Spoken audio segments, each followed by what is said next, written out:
Continuar onde nós paramos, livro de Efésios, nós estamos vendo, nós chegamos até o esboço dele.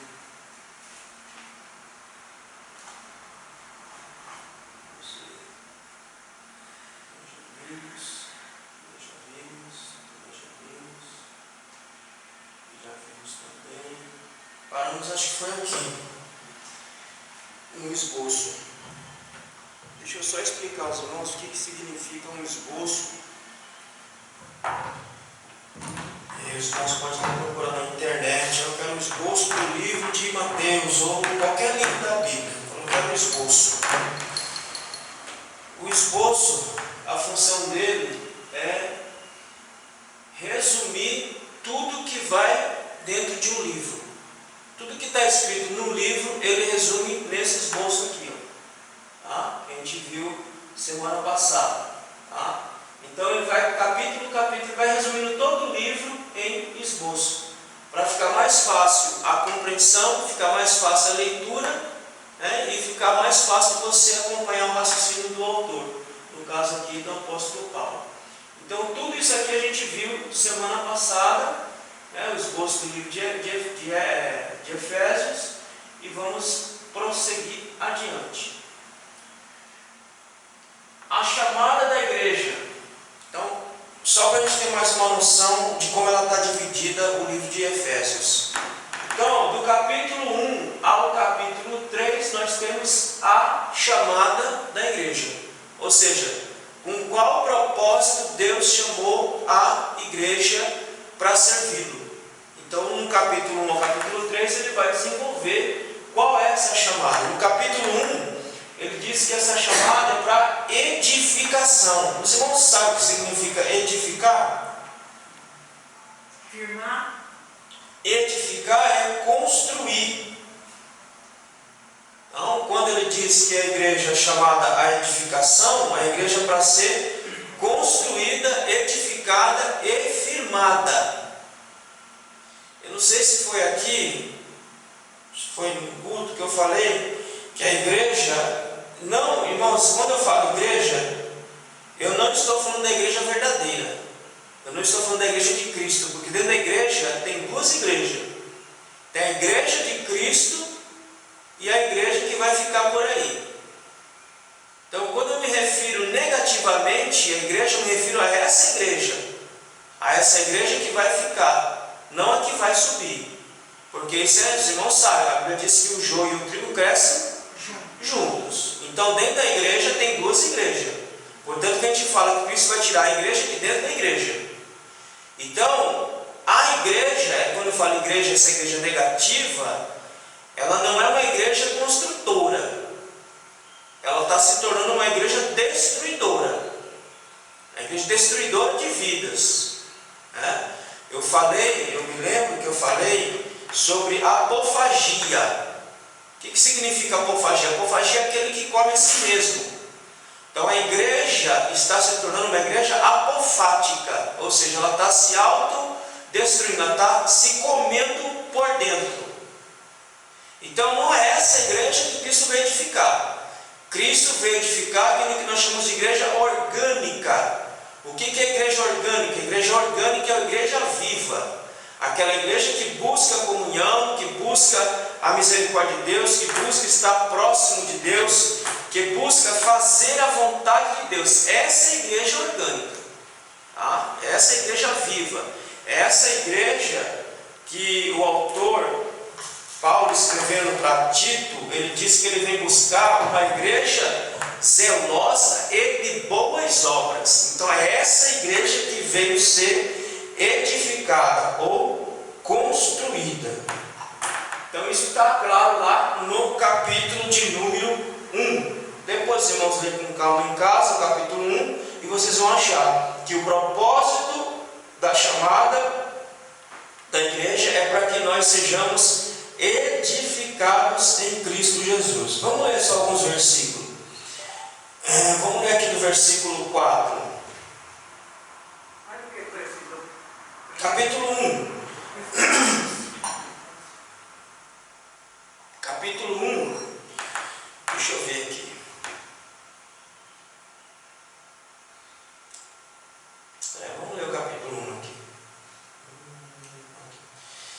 versículo de número 3.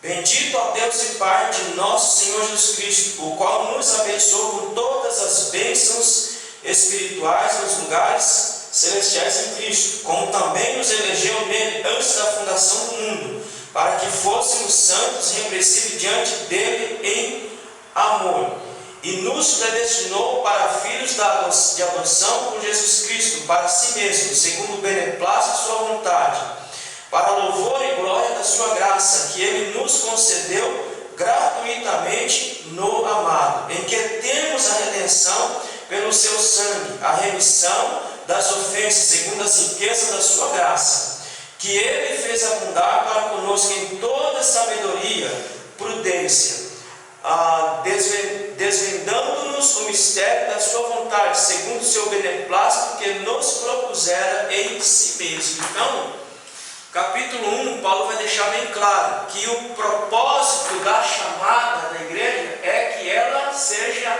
edificada. Capítulo 2, ele vai falar sobre as bênçãos de Deus para essa igreja. E o capítulo 2, ele começa dizendo que ele nos vivificou. Ele diz aqui no capítulo 2, para os irmãos terem uma ideia de como nós somos abençoados e temos que agradecer todos os dias, porque somos abençoados. Olha o que ele diz no capítulo 2, versículo 1: Ele vos vivificou, estando vós mortos em ofensas e pecados. Irmão, quando eu digo que ninguém vem a Jesus se não for por Ele mesmo, está escrito aqui. Paulo está dizendo que nós estávamos mortos em nossos pecados, em nossas ofensas, e Ele nos vivificou em Cristo. Ou seja, Ele trouxe salvação para nós em Cristo, mesmo nós ainda sendo inimigo de Deus. Então, nossa salvação não é por merecimento, não é por mérito, é por graça, é por misericórdia pura de Deus. Se você está aqui hoje é porque Ele teve misericórdia. Se nós estamos aqui hoje é porque Ele teve misericórdia. Isso não vem, como diz Paulo, isso não vem de nós, isso vem de Deus. Verso 2: nos quais anteriormente andaste segundo o curso deste mundo. Ou seja, como é que nós andávamos? Nós andávamos feito burro sem dono. Nós andávamos no curso da nossa vontade, da nossa cabeça, das nossas ideias. Fazíamos aquilo que nós queríamos.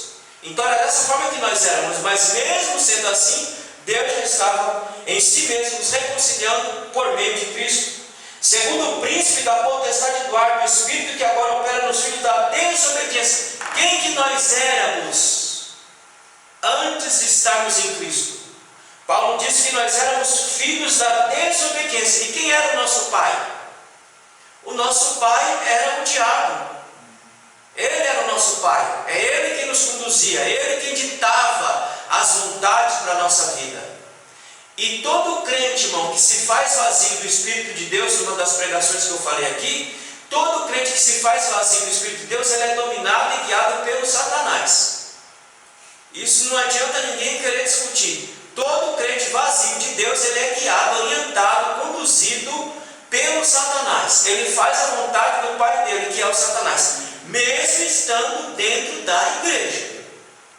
Então não se engane não. Estar, como eu falei, estar dentro da igreja não é garantia de nada. Entrar aqui dentro, até o diabo entra e fica aqui. Senta aí no meio do povo, escuta o hino, escuta tudo e fica aí. Então frequentar a igreja não quer dizer nada. Há muitas pessoas que estão enganadas com o evangelho, achando que só vir para a igreja, só vir aqui, ouvir, falar, significa alguma coisa. Isso não significa nada. Se Cristo não estiver em nós, nós não estivermos em Cristo, vir à igreja não vai adiantar de nada. Por isso que eu sempre falo, ficar aqui dentro da igreja, por estar aqui, sem estar unido a Cristo, sem estar unido ao corpo de Cristo, é melhor sair e pecar logo para o inferno, sabendo por que está indo, e vai com alegria, do que ficar aqui se privando de fazer alguma coisa e vai para o inferno do mesmo jeito. Então vir à igreja não é garantia de nada. Participar de culto não é garantia de nada. Cantar não é garantia de nada. Orar não é garantia de nada. Falar não é garantia de nada. Se eu não estiver em Cristo, Cristo não estiver em mim, tudo isso é vão. Então, nós éramos filhos da desobediência, segundo Paulo. Versículo 3: entre os quais todos nós também antes andávamos nos desejos da nossa carne. Carne, quando ele fala aqui, não é carne, tá? É vontade, nossa alma. Então, quando você vê aí a palavra andávamos nos desejos, pode colocar a palavra alma, nos desejos da nossa alma, porque nossa vontade era só pecar, nosso desejo era só pecar, os nossos pensamentos só eram pecar, nossos sentimentos também só eram sentimentos pecaminosos. Então era assim que nós andávamos nos desejos, no curso da nossa própria vida, fazíamos o que queríamos, a hora que queríamos, do jeito que queríamos. Hoje não mais. Hoje nós devemos fazer aquilo que Cristo nos orienta. Então era isso que nós éramos, fazendo a vontade da carne e dos pensamentos, e éramos por natureza filho do quê? Seguindo o texto aí, Efésios capítulo 2, versículo 1, nós éramos filhos do quê? Filho da ira. Por natureza nós éramos filhos da ira, como os outros também. Então veja as bênçãos que nós temos aqui no capítulo 2. Olha quem nós éramos. Nós éramos filhos da desobediência, filhos da ira. Por que filhos da ira? Porque todos aqueles que não servem a Cristo, não estão em Cristo, sofrerão derramar da ira de Deus sobre os homens. Então nós éramos filhos da ira. Aí os irmãos entendem que quando você está dentro da igreja, participando das coisas da igreja, você ainda continua sendo um filho da desobediência e um filho da ira. Ou seja, você vai estar destinado para receber o cálice da ira de Deus, mesmo frequentando a igreja. Frequentar a igreja não quer dizer absolutamente nada. Vir aqui não quer dizer absolutamente nada. Orar aqui não quer dizer absolutamente nada, se você não estiver em comunhão com Cristo e em comunhão uns com os outros. Quer ver? Dá um pulinho lá no capítulo 4. Capítulo 4 de Efésios, e versículo 25, olha só o que Paulo diz: pelo que deixar a mentira e falar a verdade, cada um com o seu próximo, porque somos membros uns. Nós não somos membros só do corpo de Cristo. Paulo diz que nós somos membros uns dos outros. Olha, vamos voltar um pouquinho em 1 Coríntios, capítulo 11, uma coisa puxa a outra, irmãos. 1 Coríntios, capítulo de número 11. Vamos ver o que Paulo mais diz sobre isso. 1 Coríntios, capítulo 11. Deixa eu achar o versículo aqui. Acho que é o verso 27. Capítulo 11, verso 27. É que a nossa cabeça é a cabeça de bagre mesmo, a gente pensa particionado. A Bíblia, irmãos, a Bíblia, para ser entendida, compreendida, tem que ser lida no seu todo. Não é pegar partes de versículo, não, e nem um capítulo, não. Você tem que ler a Bíblia como um todo. Você tem que ler ela no seu geral e ver o que ela fala sobre aquele assunto que você está tratando. Olha o que ele diz aqui em 1 Coríntios capítulo 11, versículo 27. Porque esse versículo aqui está ligado a Efésios 4, 25.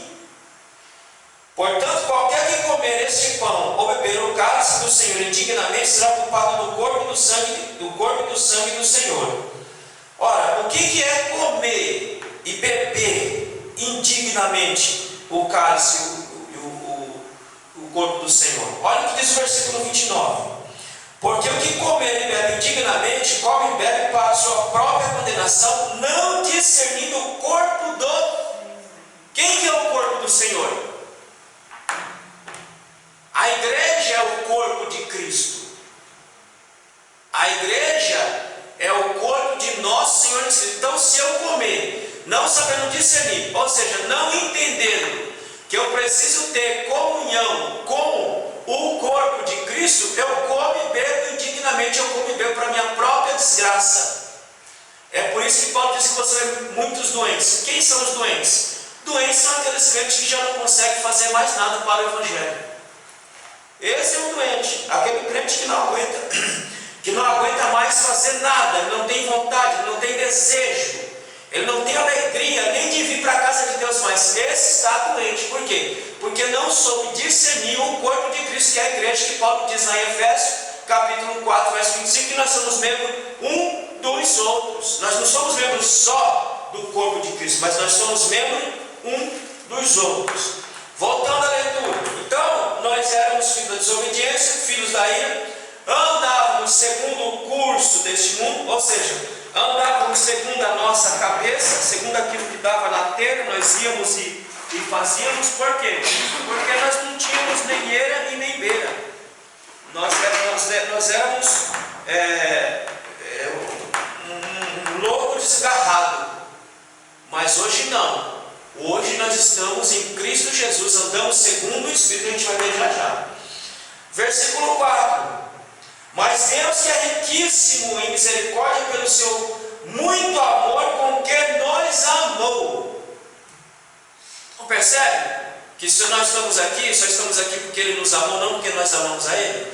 Irmão, até para amar Deus, nós precisamos do Espírito Santo de Deus. O homem natural não consegue amar Deus. Irmão, vamos voltar a lembrar a aula passada. Aula passada, uma pregação, sei lá onde foi que eu falei. Acho que foi uma pregação. Os perigos de nós não sermos cheios do Espírito Santo. Qual é o perigo? Primeiro perigo, vamos lá para 1 Coríntios. Está vendo que uma coisa está puxando a outra. 1 Coríntios, vamos ver o que Paulo diz, que vai complementar isso que nós estamos lendo aqui. 1 Coríntios, capítulo de número 2.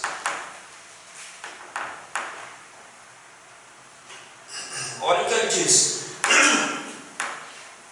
1 Coríntios, capítulo de número 2, o versículo de número 14. Olha, mas o homem natural não compreende as coisas do Espírito de Deus, porque lhes parece loucura, e não pode entendê-las, visto que estas são discernidas espiritualmente. Ora, o que Paulo está dizendo aqui? O que eu estou falando aqui no versículo 4? Que nós fomos salvos unicamente pelo amor de Deus. Não foi algo que eu quis por minha própria vontade, por meu próprio querer. Então, se nós estivermos no nosso homem natural, nós não vamos conseguir compreender e viver isso aqui, irmão. Porque o homem natural não consegue compreender o amor de Deus e não consegue se estar cheio do Espírito de Deus. Então, o homem natural que vive dentro da igreja é um filho da desobediência, um filho da ira, um homem que não entendeu a Deus ainda. Por quê? Porque ele está no natural dele. Eu disse a vocês que até a fé que nós temos, o amor que nós temos aqui para amar a Deus, é mediado pelo Espírito de Deus. Amém? Ora, se o amor que eu tenho no meu coração é mediado pelo Espírito de Deus, o Espírito que coloca, então o homem natural que está dentro da igreja não consegue amar a Deus, irmão. Ele pode vir aqui, ele pode cantar, ele pode louvar, ele pode fazer o que ele quiser. Se ele for esse homem natural que Paulo está dizendo aqui, que anda segundo o curso desse mundo, que anda segundo a sua vontade, que faz as coisas segundo a sua maneira, a sua cabeça, esse é o homem natural que está dentro das igrejas, não só aqui, dentro das igrejas, cantando, falando, pregando, até pregando, mas não conhece a Deus, não conhece o amor de Deus, porque ele está totalmente vazio. Ele é o homem natural, que é um filho da desobediência e um filho da ira. Pode estar dentro da igreja, ele se faz filho da desobediência e filho da ira, porque o homem natural não compreende as coisas de Deus. Então, até o amor que eu tenho, esse amor, ele foi dado por Deus. Irmão, a fé que você tem para crer foi dada por Deus. A fé que você tem para crer, ela não vem de você. Tudo é dom de Deus, tudo é um presente de Deus, tudo é uma dádiva que Deus nos dá por misericórdia. Deixa eu ver se eu acho um versículo aqui para os irmãos entenderem mais ainda o que eu quero dizer, quando Paulo disse que a tristeza, segundo Deus, opera a salvação. Então veja, tudo que nós temos diante do Senhor é dado por Ele mesmo. Até a fé que eu tenho é essa fé é mediada por Deus, é dada por Deus. Abra comigo em 2 Coríntios, capítulo 7, versículo 10. É para os irmãos que acham que ele pode alguma coisa, que sabe alguma coisa, que não, irmão, tudo que nós temos vem de Deus. A fé que eu tenho vem de Deus, a fé não vem de ninguém. O amor que eu tenho, Paulo diz em Romanos capítulo 8, versículo 28, que o amor de Deus está derramado. Quem é que derramou esse amor? Foi Deus quem derramou esse amor para que eu possa amar. A fé que eu tenho, quem é que deu essa fé? Ele deu essa fé para que eu creia nele mesmo.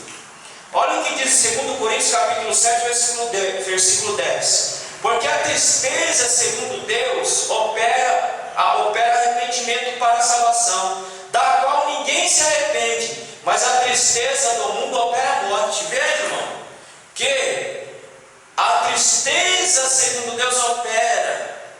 Então, até o arrependimento, quem te leva ao arrependimento? Quem é que te leva ao arrependimento? O Espírito Santo que nos leva ao arrependimento. A Bíblia diz que o Espírito é aquele que nos convence.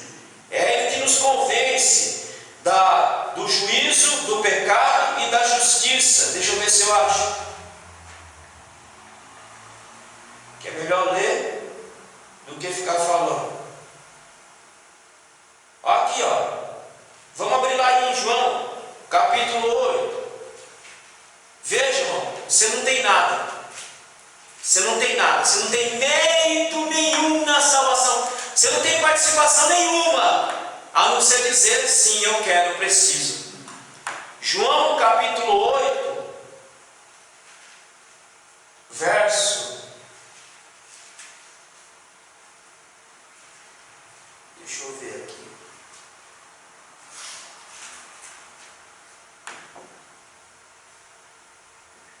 João capítulo 8, deixa eu ver o versículo direitinho aqui.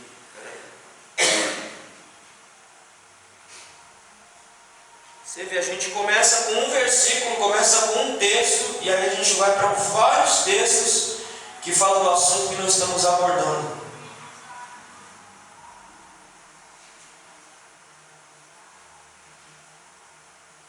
Eu não vou achar agora.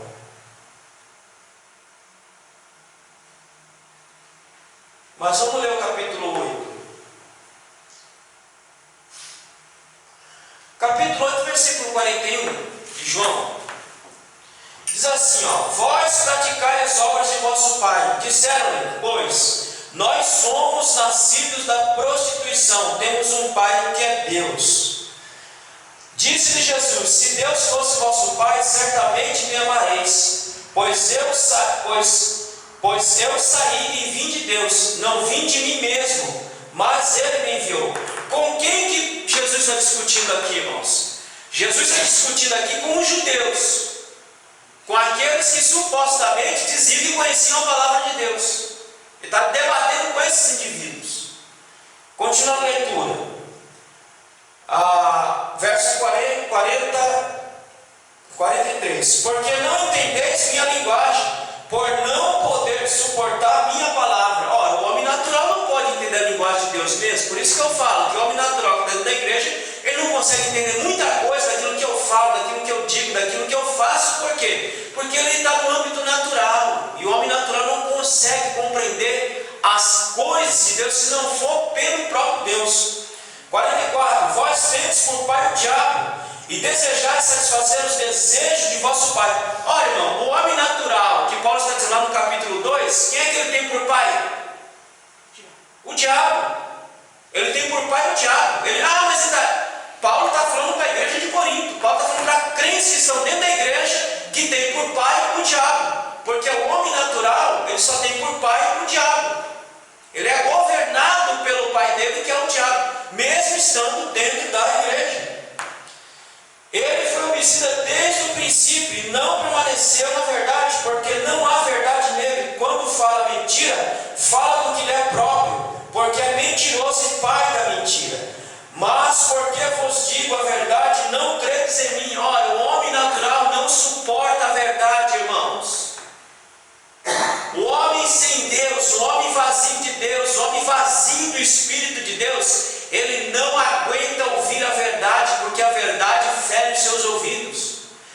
verdade fere o seu sentimento, a verdade fere a sua mente, porque o homem sem Deus, ele não quer ouvir verdade. O homem sem Deus quer ouvir a mentira, quer ouvir o seu ego massagear, ele quer ouvir dizer: ai, Deus é comigo, está errado, está no pecado, Deus é comigo, Deus é... O homem natural não suporta ouvir a sã doutrina de Deus, a palavra de Deus. Aonde que eu parei aqui? 46.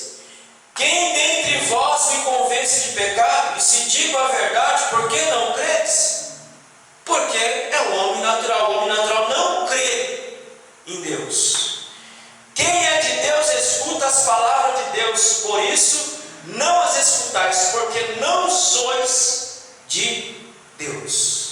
Quem é de Deus, irmãos, ouve a palavra de Deus. Quem não é, não escuta a palavra de Deus. Então, querido, vir aqui na igreja, olha, não quer dizer nada. Vim aqui cantar, cultuar, dizer, louvar, falar e continuar sendo homem natural, não quer dizer absolutamente, não é garantia de nada. Tudo que nós temos, tudo que nós somos, vem de Deus. Quem nos convence do juízo, do pecado e da justiça é o Espírito Santo de Deus, ninguém mais. Não existe meio de se chegar a Cristo se não for por Ele mesmo. Eu preciso achar esse versículo, mano. Se não achar, deixa eu achar aqui rapidinho. Eu vou achar esse versículo para a gente ler ele. João, é em João, eu só não me lembro o texto. Que ele diz que Ele nos convence do juízo. Espera aí que eu acho já.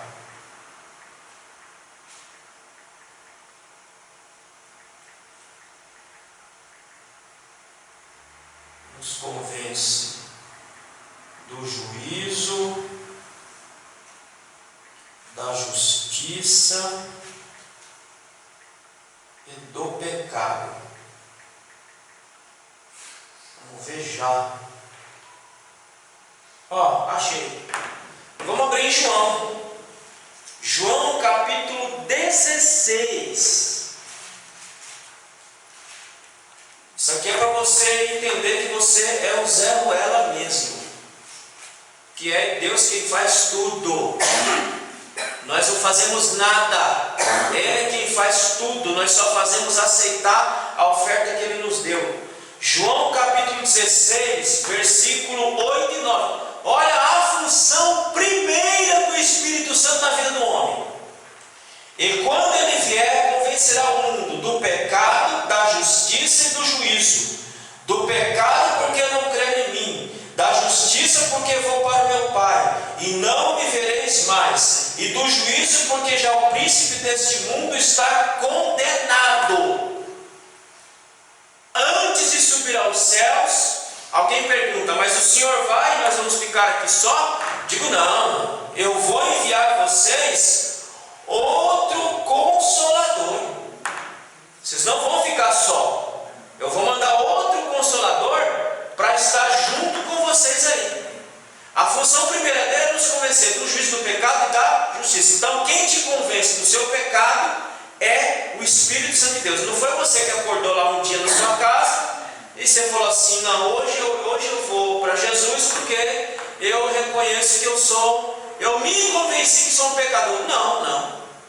Se você chegou a essa conclusão e você está no Evangelho até hoje, é porque foi o Espírito Santo que trabalhou na sua vida, na sua mente, e lhe convenceu que você é um pecador, que você é alguém que precisa da misericórdia de Deus sobre a sua vida sempre. Portanto, por isso que Paulo diz em Efésios capítulo 2, versos 8 e 9, que a salvação não vem de nós, é obra de Deus, para que ninguém se glorie. Irmãos, a salvação sendo pela graça, nós somos coisas tão ruim, que Ele dando a salvação para nós pela graça, nós ainda queremos nos jaquitar, nós ainda queremos achar que nós temos alguma participação nesse negócio, nós queremos achar que nós somos muita coisa. Nós não somos nada. Nós só somos objeto da misericórdia de Deus, só isso que nós somos, não somos nada. Tudo que nós temos, tudo que nós somos, tudo que nós falamos, tudo que nós vivemos, tudo isso veio de de Deus, não vem de nós. Volta lá para Efésios capítulo 2, verso 5. Então olha as bênçãos do capítulo 2. Verso 5: estando nós ainda mortos em nossas ofensas, nos vivificou juntamente com Cristo, pela graça sois salvos. Irmão, Paulo está dizendo o seguinte: olha, quando você andava na sua velha maneira de viver, quando você andava falando de Deus, não fazia menção de Deus, tinha raiva, tinha ódio de Deus, tinha ódio de evangelho, tinha ódio de crente, ele estava nos reconciliando consigo mesmo. Aí Paulo está dizendo: estando nós ainda mortos em nossas ofensas, nos vivificou em Cristo. Aí, irmão, diz para mim, qual é o mérito que eu tenho para Cristo me salvar? Qual é o mérito? O que é que Deus viu em mim e diga: olha, baseado nisso que eu vi nele, eu vou salvar ele? Nenhum. Quem nós éramos? Estávamos mortos em nossas ofensas e pecado. Pecávamos contra Deus dia e noite, e com prazer. Então Deus não levou em consideração o meu pecado, mas Ele levou em consideração o seu amor por nós. E o seu amor baseado nele mesmo, não é em nós não, meu irmão. O amor que Deus tem por nós está baseado nele mesmo. Ele decidiu nos amar livremente, porque em nós não tem nada, absolutamente nada que atrai a Deus a nos amar. Nada. Nós somos os seres mais abjetos, mais desprezíveis do universo, somos nós. Se existisse vida em outros universos, nós seríamos os mais desprezíveis de todos. Como não tem, nós somos as coisas mais desprezíveis deste mundo, somos nós. Mas mesmo assim, Deus decidiu, por Ele mesmo, por vontade dEle mesmo, nos amar e nos salvar. E nós estamos aqui não é por merecimento de nada, porque não há nada em nós, nós vimos isso semana passada, não há nada em nós que faça com que Deus tenha por base para nos amar. Não, a base para nos amar é Ele mesmo. Por amor a mim mesmo, Ele diz: por amor a mim mesmo eu vos amei.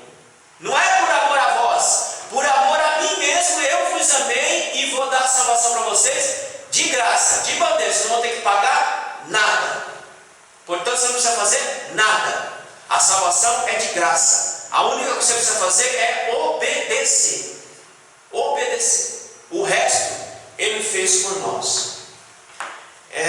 Verso 6.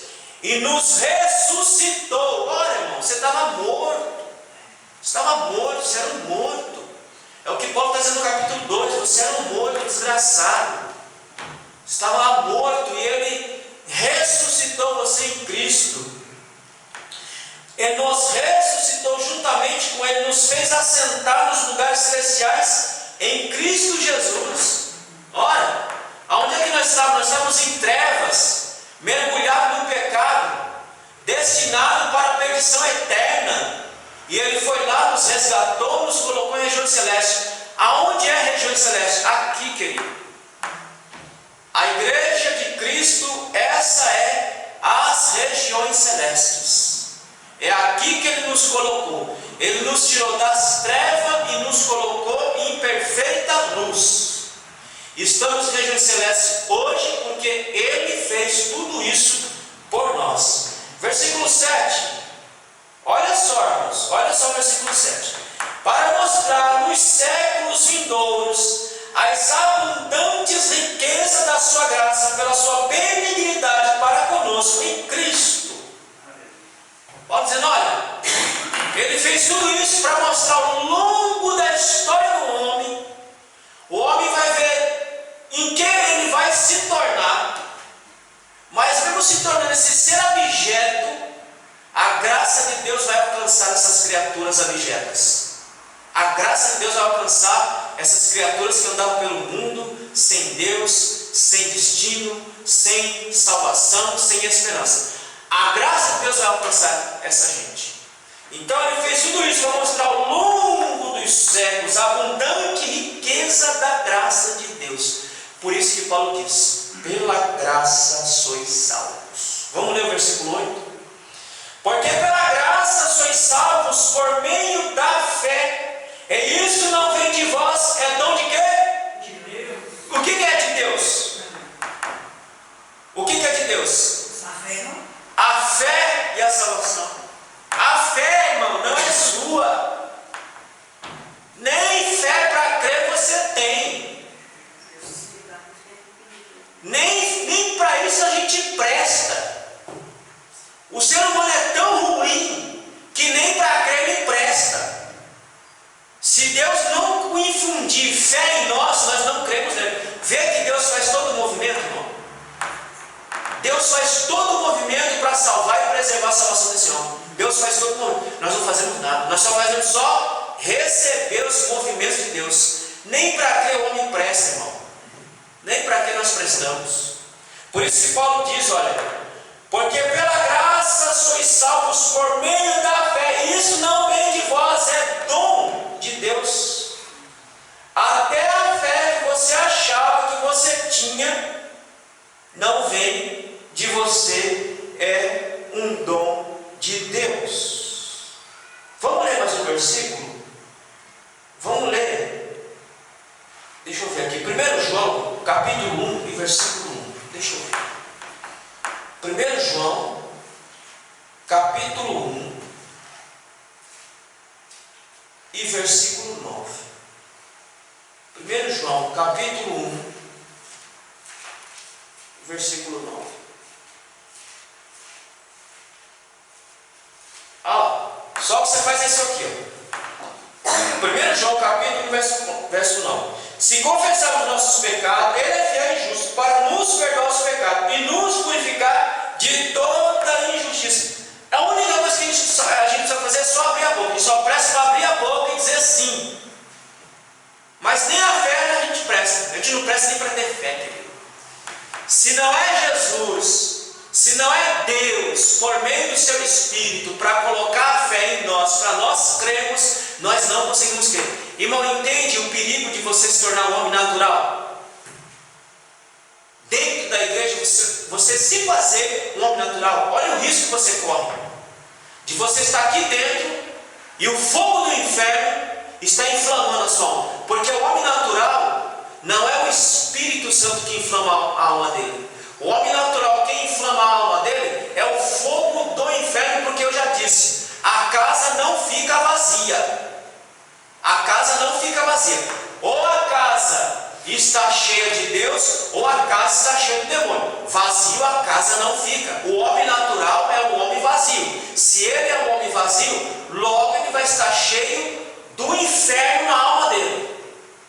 E aí ele não vai conseguir crer mais, ainda que ele mostre aquela capa, mas por dentro Jesus sabe quem ele é. Por dentro Jesus sabe que ele não é nada daquilo que ele está transparecendo. Ele só é aquilo que Jesus disse para os fariseus em Mateus capítulo 23, que ele fala que os fariseus são sepulcros caiados. Ou seja, são bonitos por fora, a pintura está bem feita por fora, cal passado, mas por dentro são sepulcros caiados. Vamos ler esse texto? Olha o que diz Mateus capítulo 23 e o verso 23. Irmão, esse é o retrato do homem natural. Aquele homem que eu falei aqui, que eu ensinei, que eu preguei, esse é o homem natural que nós vamos ler em Mateus capítulo 23, a partir do verso 23. Ele diz assim: ai de vós, escribas e fariseus, hipócritas, pois dizimais a hortelã, o endro e o cominho, e desprezai o mais importante da lei, o juízo, a misericórdia e a fé. Deveis, porém, fazer estas coisas e não omitir aquelas. Você pode perceber que o homem natural, ele é um homem desprovido de misericórdia e fé. Então veja o perigo que você corre de se tornar um homem natural. Continua a leitura. Verso 24. Condutores cegos, que quais o mosquito engolis o camelo. questão de uma coisinha, mas deixa passar um pecado do tamanho do mundo. Assim é o homem natural. Verso 25: ai de vós, escribas e fariseus, hipócritas. Você sabe o que é hipócrita, né? Hipócrita é o ator. Porque o hipócrita, ele quer mostrar aquilo que ele não é. É o ator. O ator de televisão, ele é um hipócrita. Ele montou-se num personagem, mas ele em essência não é aquilo.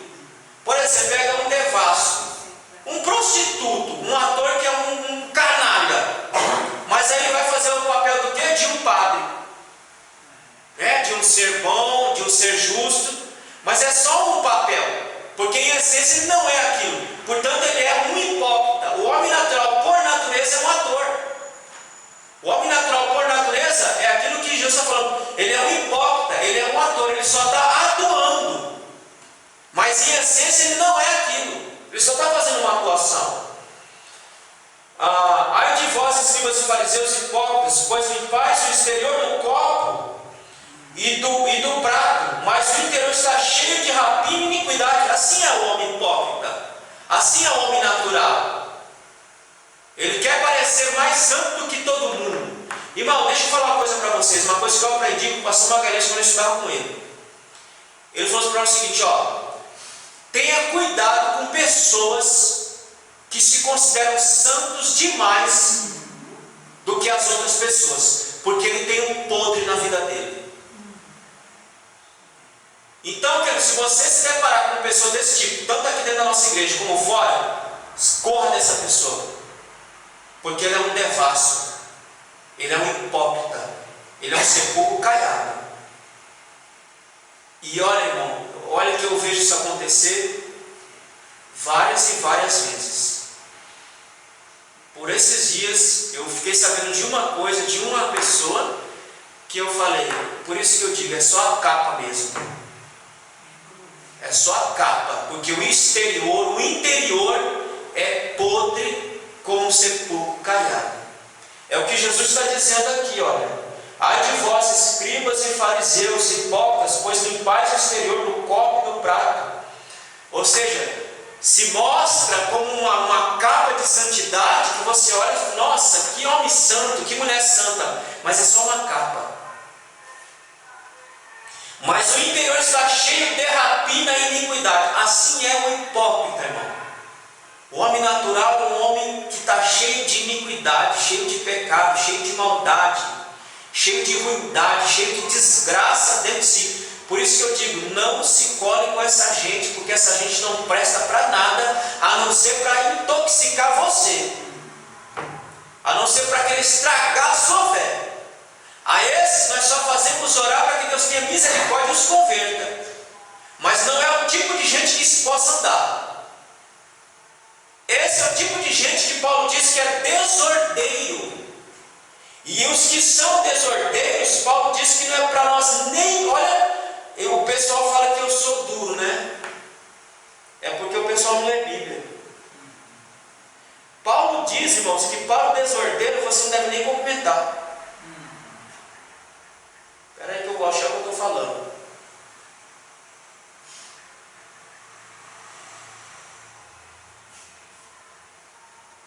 Ele diz, está lá em 1 Tessalonicenses, se eu não me engano, diz que para os desordeiros você não deve nem cumprimentar. Deixa eu ver se eu acho aqui, irmão.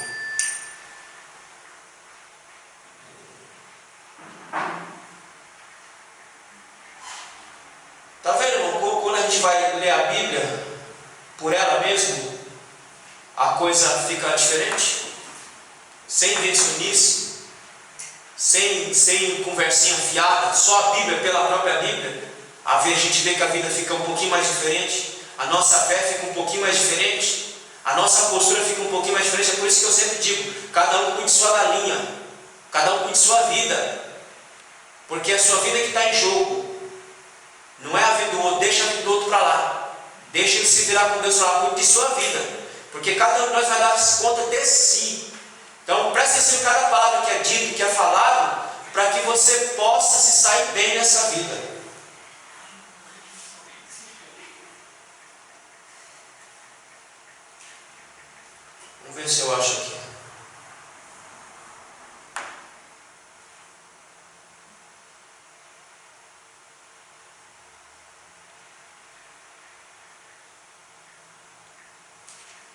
Então, essas coisas são tão sérias. Então, aqui a gente leva tudo na brincadeira. Tudo na brincadeira, a gente leva o Evangelho na brincadeira, a gente leva a Palavra de Deus na brincadeira, a gente acha que a gente sabe a Bíblia, que a gente conhece a Bíblia, né? Bastou abrir e a gente já está entendendo tudo, não precisa estudar, não precisa meditar. Aí a gente acha que tudo a Bíblia é que nem pastel.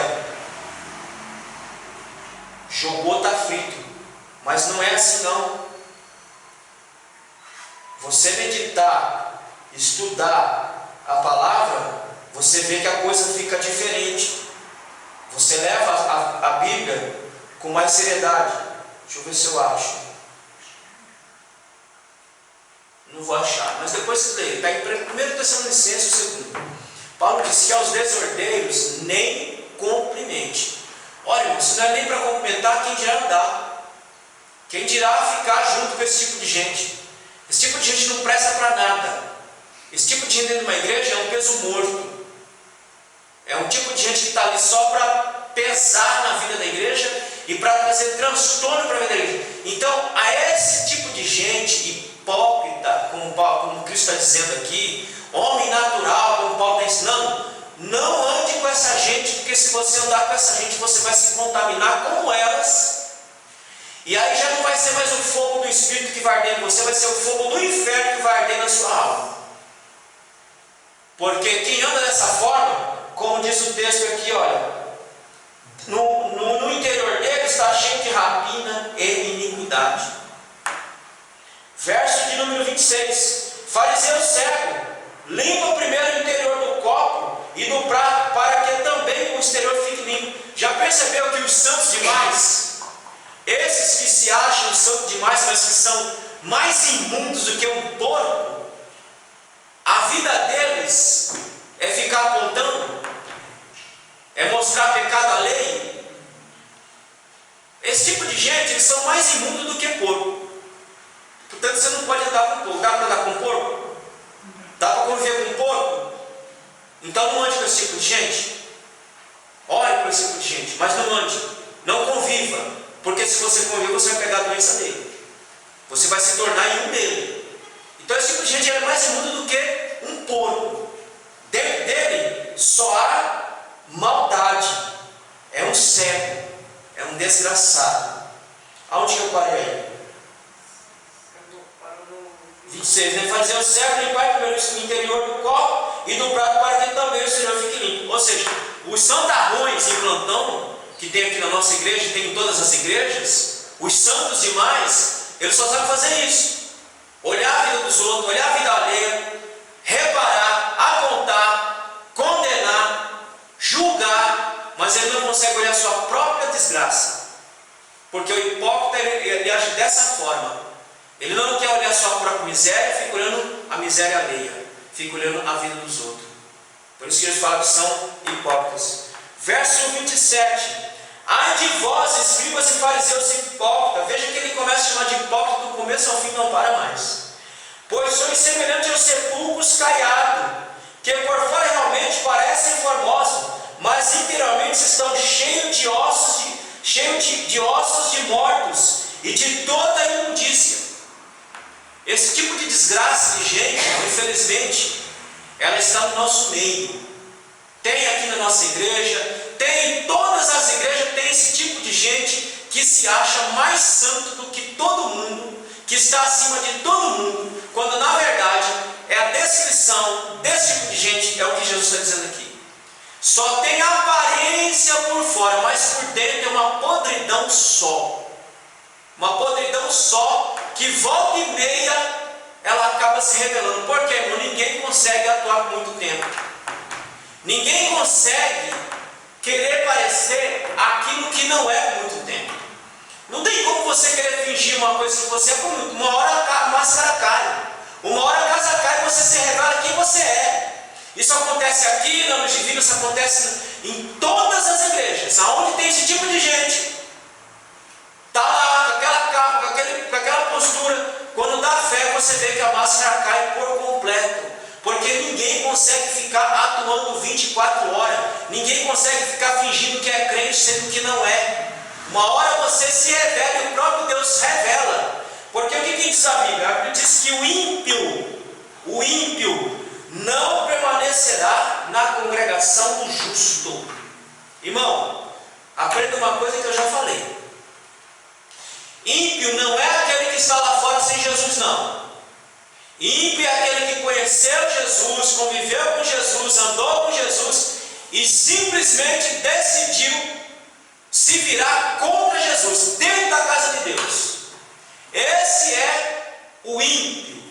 E esse é o ímpio que Deus diz que não permanecerá na congregação do justo. Ímpio não consegue ficar na congregação do justo, porque diz a palavra que as trevas, que acontece? As trevas não se combinam com a luz. Irmão, o homem natural ele está onde? Nas trevas. Ele está nas trevas. Ele não consegue chegar um palmo à frente do seu nariz. Então veja, irmão, o perigo de você não se colocar diante de Deus, não buscar a Deus, não buscar conhecimento da palavra de Deus, não consagrar sua vida, você se tornar um homem natural, se tornar um hipócrita, se tornar um fariseu, um santarrão e ir para o fogo do inferno. E o pior é isso, o pior é que na sua alma o fogo do inferno vai estar ardendo 24 horas, porque você vai ser movido pelo inferno. Todas as suas ações serão movidas pelo inferno, mesmo estando dentro da congregação. Vir aqui não é garantia de nada. Vir aqui não quer dizer absolutamente nada. A nossa comunhão é que faz a diferença. Porque para ser crente, querido, você é crente em qualquer lugar que você estiver. E o santarrão ele é assim, viu? Ele se parece uma coisa aqui, mas quando ele sai da porta para fora, ele se revela quem ele é. Você vai no serviço e o pessoal não sabe nem que ele é crente. Parece de tão pornográfico que ele é, de tão desgraçado que ele é, nem parece crente. Porque assim é o hipócrita mesmo. O hipócrita ele vem, ele encena aqui, mas quando sai ele se revela quem de fato ele é. Então lá, voltando para Efésios. E não consegui sair nem do lugar ainda. Capítulo 2, versículo 8. Porque pela graça sois salvos, por meio da fé. Porque isso não vem de vós. A salvação, a tristeza, segundo Deus, opera a salvação. Então, irmão, todo o movimento de Deus para salvar o homem partiu dele, não partiu do homem em nenhum momento. Todo o movimento para salvar, para mandar o Filho, para colocar fé em você, para colocar amor em você, tudo é Deus que faz, porque a gente não presta nem para ter fé por nós mesmos. Ele tem que dar essa fé para nós, porque senão nem isso nós conseguimos crer. A única coisa que a gente faz é o quê? Receber. Não, sim, eu digo, eu preciso, eu quero receber Jesus na minha vida. Porque todo o resto é Ele quem faz. E se não fosse Ele, irmão, nenhum de nós estaríamos aqui.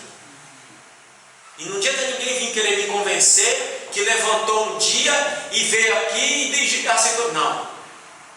O Espírito foi lá na sua vida, como nós vemos aqui em João 16, 8 e 9. O Espírito foi lá, entrou na sua alma, começou a convencer você, trabalhar em você, e Ele te trouxe até essa bendita casa, e aqui você aceitou a Ele, porque o Espírito lhe convenceu que você precisava de Jesus. Porque se o Espírito não convencer, nenhum ser humano entra por essa porta. Nenhum ser humano, nenhum.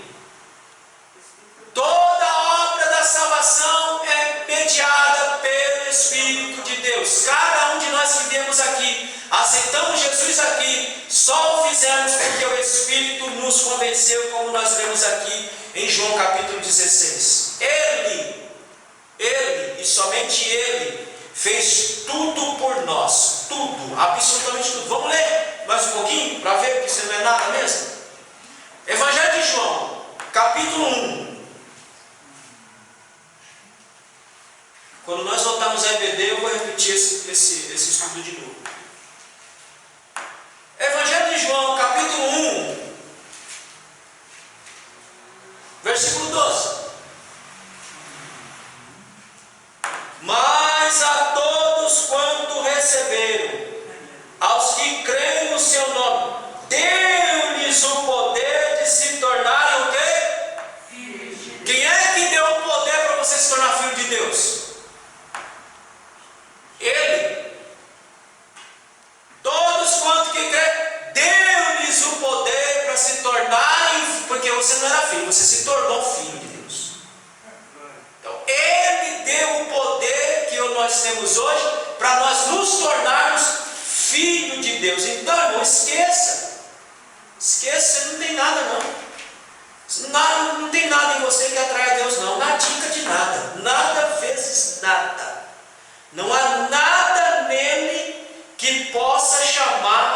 condição dele para você, nada. Ele, por ele mesmo, pelo seu muito amor, é que ele nos salvou por graça e por misericórdia. Não fomos nós que decidimos por nós. Digo, não, hoje eu vou lá e hoje eu vou aceitar a Jesus. Não. O Espírito entrou em você, trabalhou na sua mente, trabalhou na sua vida e você veio até aqui. Vamos ler mais um texto. João capítulo 10.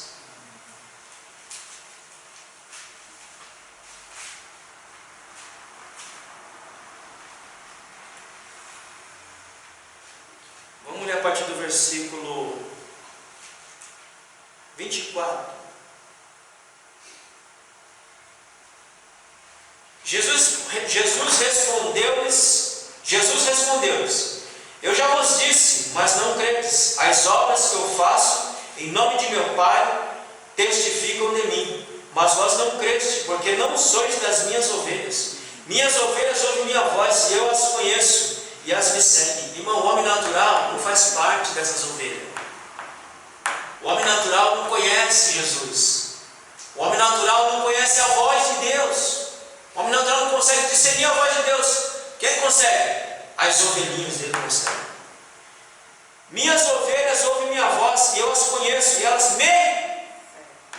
Mas o homem natural que não é ovelha de Jesus, que não ouve Jesus, não segue a Jesus, ele não consegue fazer isso, irmão. Olha o que ele diz aí. Mas minhas ovelhas ouvem minha voz. Você já viu um desgraçado natural ouvir a voz de Jesus? E obedecer a voz e seguir Jesus? Não. Você perceba que o homem natural, ele quer fazer o que ele quer, do jeito que ele quer, na hora que ele quer. Portanto, ele não é ovelha de Jesus, ele não faz parte desse aprisco ainda. Porque ele se fez um homem natural. Verso 28. Dou-lhes a vida eterna. Quem é que dá a vida? Por um acaso a vida eterna é você decidiu ter a vida eterna? Não. Olha lá, verso 28. Dou-lhes a vida eterna e nunca perecerão, e ninguém as arrebatará da minha mão. Quem é que dá a vida eterna? Ele dá. Não é o mérito nosso. Não é nós que decidimos. Não, Ele que nos dá a vida eterna. Verso 29. Meu Pai as deu a mim. Quem é que deu cada um de nós a Jesus? Foi você? Digo, não, eu decidi por mim mesmo e eu vou me dar para Jesus. Foi você? Olha o que diz o texto, está bem claro do que um copo de água. Meu Pai que as deu a mim é maior do que todos, e ninguém pode arrebatá-las da mão de meu Pai. Eu e o Pai somos um. Aí, querido, olha o que os judeus fizeram. Isso é coisa de homem natural, tá? Os judeus pegaram, então, outra vez em pedras para apedrejar. É isso que o homem natural sabe fazer. O homem natural sabe fazer isso, apedrejar. Pegar a pedra na mão para atacar. Porque ele não suporta ouvir a sã doutrina. Ele não suporta ouvir a palavra de Deus, porque ele é homem natural. Então, vê que tudo é Deus quem faz por nós. Nós não temos mérito algum nesse negócio. Algum. Tudo que nós temos, tudo que nós recebemos, tudo isso vem de Deus, tudo isso parte de Deus para a nossa salvação. Nada vem de nós, nada vem de nós.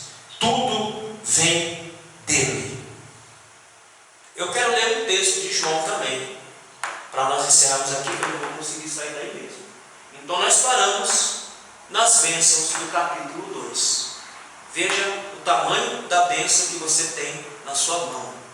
O tamanho da bênção que você tem na sua vida. Você era um desgraçado, um miserável, só prestava para ir para o inferno, porque é isso que nós prestávamos, só para ir para o inferno nós prestávamos.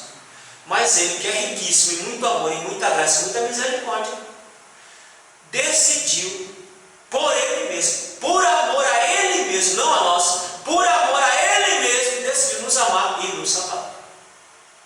Então pare com essa ideia que Deus me amou porque Ele decidiu me amar por mim mesmo. Não, ele ama você por amor a Ele mesmo. A base de tudo que Deus faz é Ele mesmo, somos nós. Ele não nos salvou porque nós éramos coitadinhos, não. Ele nos salvou por amor a Ele mesmo. Por amor a Ele mesmo, Ele decidiu nos salvar e decidiu nos amar. Porque nós não temos mérito para fazer isso.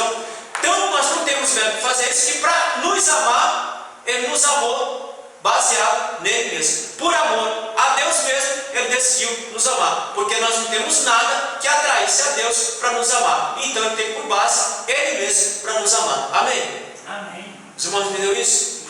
Você não tem nada. Hoje você tem, porque Ele te amou. Mas isso não é motivo para você se arrogar, nem achar que você é alguma coisa. Você não é nada. Você só é um servo de Deus. Só é um filho de Deus por graça e por misericórdia divina. Aonde que eu falei que a gente ia ler? João, capítulo 16. Que diz assim, capítulo 16, versículo 2, a gente encerra aqui.